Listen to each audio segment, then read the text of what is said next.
Why is it that when unemployment is increasing, factories are closing down, inequality is going up, that politicians don't get at those issues directly? Instead, they move to moral issues like abortion or gun rights or terrorism. Until now, economics didn't have good answers to this question.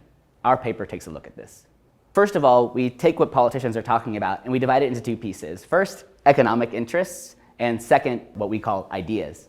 And within this set of ideas, there's also two separate pieces. So one is worldview politics. So this is policy narratives that try to persuade voters about how the world works or what are the impacts of policy. Think of trickle-down economics. The second piece is identity politics, where politicians try to build some association or affiliation with voters, say, oh, we're the real Americans, or we're patriots, things like this. In order to understand what politicians are talking about, we need data, and we've got that. We have data on 60,000 political ads from different media markets in the US since 2000. Our data on ads also has information on where these ads aired, so we can look at different cities, different counties, and we look at the places that were most hurt by trade exposure with China, and factories are most closing down in the early 2000s.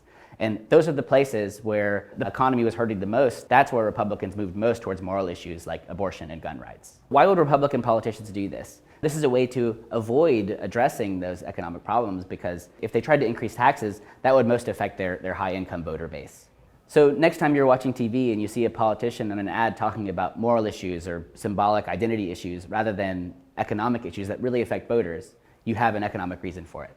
They're trying to avoid talking about those policies, because if they started trying to deliver policies to increase taxes and bring back unemployment benefits, that would hurt the base of their high-income voters. And so the idea here is that politicians are using narratives about policy, about identity, that are avoiding issues of economic interests and protecting a high inequality status quo.